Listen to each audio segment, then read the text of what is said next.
महारानी सुनीति आज मेरे भाइयों बड़ी दुखियों के पहाड़ों से टकरा रही है और इधर छोटी रानी महलों में सो रही है। महाराज ने दरवाजा खटखटाया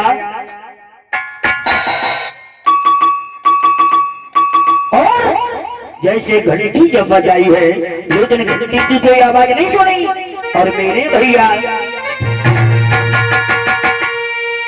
अरे सो के नींद में सो गई भैया रानी।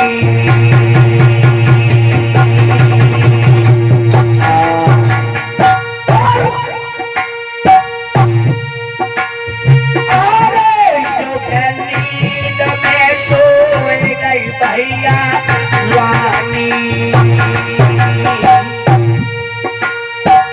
महाराज दरवाजा खटखटा रहे हैं। महारानी दरवाजा खोलो ना, रानी दरवाजा खोलो ना। लेकिन छोटी रानी सुरुचि को तो नींद बड़ी गहरी आ गई है। अरे राजा की सोनी न भैया वानी।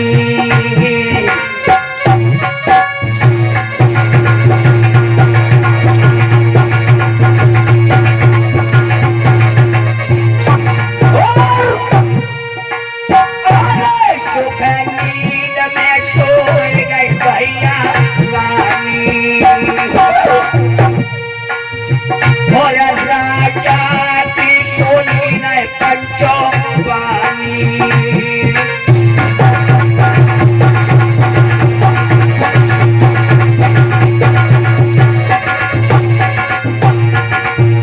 महाराज बोले महारानी दरवाजा खोलो। अरे महारानी दरवाजा खोलो। हाय हाय भैया इतनी गहरी नींद में सोई गई। महाराज की एक बात नहीं सुनी। महाराज तान पात सोचने लगे महारानी तो सो गई, अब क्या करूं। आज बड़ी रानी सुनीति से मिलने का मौका है। चलो आज की रात हम बड़ी रानी सुनीति के पास में बिताएंगे। महाराज को 6 महीना के बाद में बड़ी रानी सुनीति की याद आ गई है। अरे क्या नारी कोई आयो। अरे क्या सुनीति को आयो। अरे घोड़ा रे बाबा से तोड़ायो।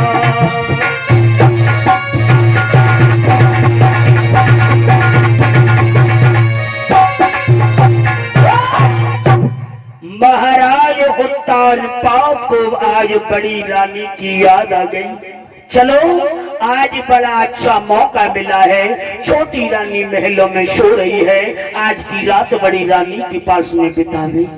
घोड़ा दौड़ा दिया है और जैसे ही महाराज बड़ी रानी सुनीति के पास में आए हैं, सारे दिन की हारी थकी बिचारी बाल फकेरे हुए एक टूटे हुए खटोला पे सो रही है। फटा हुआ लिहाफ है। भाइयों और बहनों महाराज उत्तान पाल महारानी को आवाज लगाए रहे। महारानी दरवाजा खोलो ना, महारानी दरवाजा खोलो ना। सुनीति ने सोचा लगता है ये तो आवाज मेरे पिया की है। लगता है मेरी सौत ने मुझे मरवाने को तो नहीं भेजा। डर के मारे दरवाजा नहीं खोला।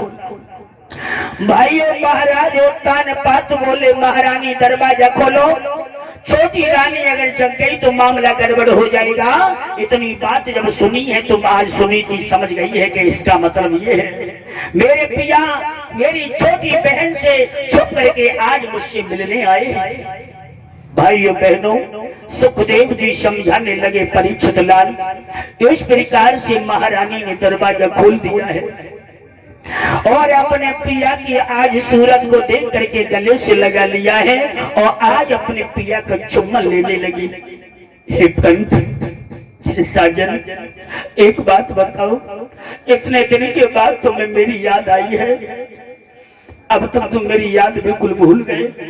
अरे मैंने तुम्हारा विवाह कराया, लेकिन मुझे मालूम नहीं था तुम छोटी रानी के प्यार में इतने दीवाने हो जाओगे कि मुझे ऐसे भूल जाओगे जैसे तुमने मेरे साथ में विवाह नहीं किया हो। भाइयों, महाराज उत्तान पात कहने लगे, देवी भगवान कन्हैया के प्यारे भक्तों, उसी समय आज महाराज उत्तान पात बोले, मैंने तुमसे मना किया था कि अगर तुमने मेरा दूसरा विवाह करा दिया और घर में दूसरी महारानी आ गई तो तुम्हारा जीना हराम हो जाएगा, लेकिन तुमने एक भी बात नहीं मानी। मैया सुनीति कहने लगी, मुझे तो ये मालूम था कि मेरी बहन आएगी तो घर में मुझे आराम मिलेगा, लेकिन मुझे ये मालूम नहीं था कि मेरी सौस मेरी दुश्मन बन जाएगी। लेकिन दोस्तों उसी समय जवाब दिया, पिया एक बात बताओ, मेरी छोटी बहन कुशल तो है ना, ठीक ठाक है ना? महाराज